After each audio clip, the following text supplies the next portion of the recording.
sou Suzana Barelli, hoje é domingo e eu trago aqui para vocês um resumo do que foi notícia no mundo do vinho nessa semana que passou. E eu vou começar falando que sim, eu estreiei no CBN Brasil, eu sou a nova comentarista, colunista do Momento do Brinde, agora é Momento do Brinde com Suzana Barelli.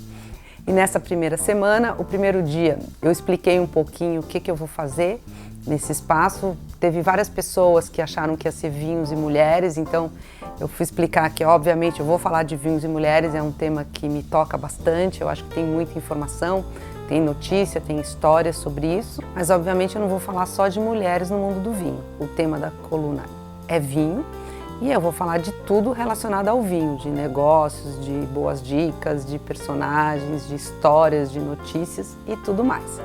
Eu trouxe a notícia da Rota dos Vinhos em São Paulo. Nem todo mundo sabe, mas São Paulo está se tornando um estado produtor de vinho. Hoje tem mais de 200 vinícolas cadastradas e esse programa é um programa que visa incentivar o enoturismo, que tem crescido muito, e também ajudar as vinícolas a receberem os turistas e a elaborarem vinhos. Foram criados 5 rotas em regiões tradicionais como São Roque e Jundiaí, que aí a gente fala de vinhos de mesa, mas também em regiões que têm elaborado vinhos de muita qualidade. Eu chamei a atenção para esse programa, que envolve ao redor de 60 das 200 vinícolas de São Paulo, e mostrando que o enoturismo está virando realmente um negócio. Para a gente aqui, para vocês que me escutam, que me assistem, é um turismo gostoso, né? Não tem vinícola feia, vamos dizer assim, é sempre um cenário céu aberto, gostoso, mas é também uma importante fonte de renda, um setor da economia que está crescendo. E na sexta-feira eu encerrei dando dicas, eu dei dica de um vinho em particular. A minha ideia é toda sexta-feira trazer uma dica de alguma coisa que eu fiz, que aconteceu no mundo do vinho, que eu acho que vale a pena para vocês seguirem. Na coluna Levant Filosofia, que sobe todo sábado no Paladar do Estadão, eu contei a história da necessidade do vinho do Porto de se diversificar. Por que eu falei isso? Se a gente pegar só os dados de Brasil, por exemplo, Portugal é o terceiro país no ranking de vinhos que o Brasil mais importa. Agora, entre o total de vinhos portugueses, apenas 5% em volume e 3% em valor são de vinho do Porto. E o texto coloca da necessidade das empresas que elaboram vinhos fortificados, que são aqueles vinhos que a fermentação é interrompida com a adição de alguma aguardente, e são vinhos mais alcoólicos e às vezes com uma doçura residual. E esses vinhos têm um consumo em queda, infelizmente, né? O mundo moderno não permite mais um consumo tão grande desses vinhos. E aí o que essas casas, essas vinícolas estão fazendo? E eu trouxe o exemplo da Taylor's, porque recentemente eu tive a oportunidade de degustar vários vinhos do grupo da Taylor's, que faz vinhos fortificados, que é conhecido pelos seus vinhos do Porto, mas que tem comprado vinícolas que fazem os vinhos que a gente chama de vinhos tranquilos, que é o branco, o rosé, o tinto que a gente está acostumado a provar, e que esses vinhos sim têm vendas crescentes. Eu provei algumas coisas que eu gostei bastante e é o tema da coluna do Paladar para vocês conferirem.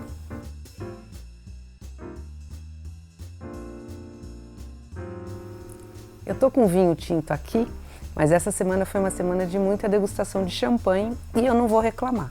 Ela começou, logo na segunda-feira, teve um evento bem grande, bem interessante da Moët Chandon, que era para homenagear os sommeliers. Essa semana foi o dia do sommelier.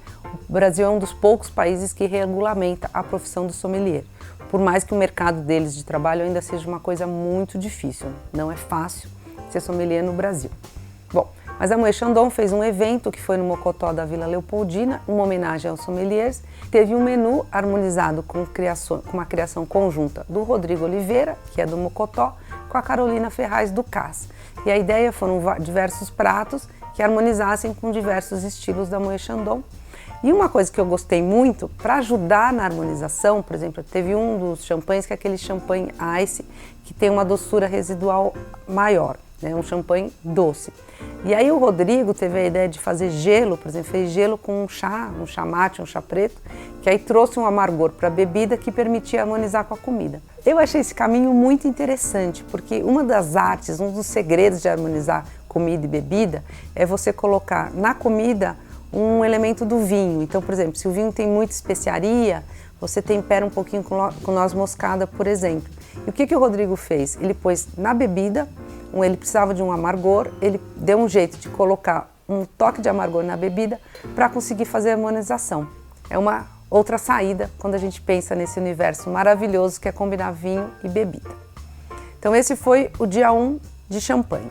O dia 2 de champanhe dessa semana foi o lançamento da safra 2015 da La Grande Dame. A La Grande Dame é o champanhe premium da Veuve Clicquot, que a gente tem falado muito pelo filme, e aí eu faço um parêntese, que você sabia que o filme, para quem já foi assistir, eu comentei bastante aqui, ou para quem irá assistir, ele apesar de contar a história romanceada da Veuve Clicquot, ele não tem nada a ver com a vinícola, né, não aprovou roteiro, são coisas muito diferentes, apesar de estar falando do mesmo produto. Bom, fecha parênteses, voltando para o La Grande Dame. Em safras especiais, não todas as safras, a La Grande Dame ela é lançada, a última foi 2012, ou a penúltima, e agora chegou a 2015. Ela foi lançada num menu harmonizado num restaurante japonês, que é o Kazu, e foi bem legal também a harmonização com elementos da comida que casavam com elementos do champanhe. É um champanhe mais complexo e por mais que seja 2015, é de quase 10 anos, 9 anos, ainda é um champanhe jovem, assim, que eu até aconselho a guardar um pouquinho antes de provar. Gostei bastante da bebida. Outra degustação que eu queria contar para vocês foi a oportunidade de provar 6 safras do Pangea. O Pangea é um vinho chileno, elaborado na região de Apalta, apenas com a uva Syrah.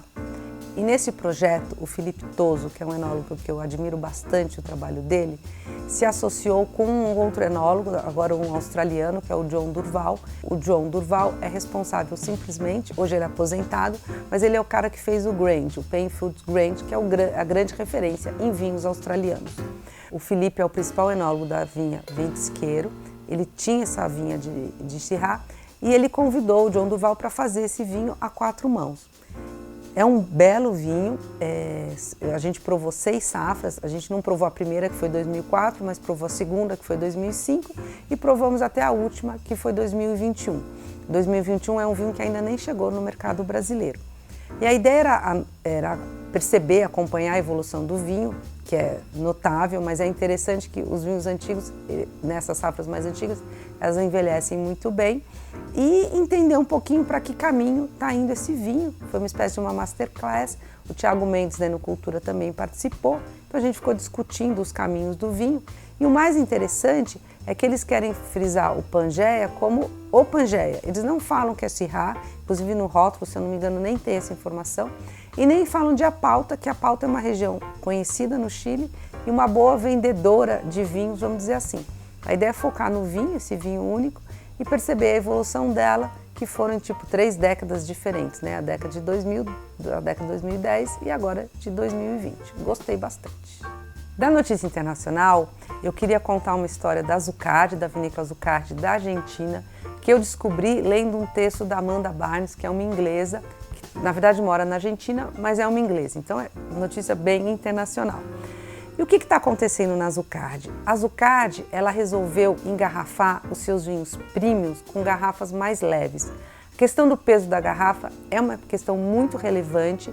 A Jancis Robson, também inglesa, é uma pessoa que bate muito nisso. E ele vai começar com um dos vinhos premiums dele, que é a Finca Canal de Uco, que tinha uma garrafa que pesava 900 gramas e agora vai pesar ao redor de 570 gramas. É uma redução significativa, ao redor de 37%, e se a gente pensar na redução de emissão de carbono, de tudo mais, é muito relevante. A ideia do Sebastian Zuccardi é que toda a linha que começa a ser engarrafada, que vai ser a de 2022 ou 2023, já venha com garrafas mais leves, né? E o que eu estou achando interessante é que, em geral, as vinícolas que optam por garrafas leves, elas começam esse trabalho nas linhas mais básicas, porque o consumidor estranha muito. E ele decidiu começar nas linhas premium, mostrando que não é a garrafa que faz o vinho, o que é a mais pura verdade. É isso, espero que vocês tenham gostado das notícias, espero que vocês não torçam ao nariz para esses vinhos que têm garrafas mais leves, entendendo que o que vale é o conteúdo, não o vidro que está ali na embalagem. Bom, é isso, palpitem, assistam, comentem, curtam, tudo mais. E obrigada pela audiência.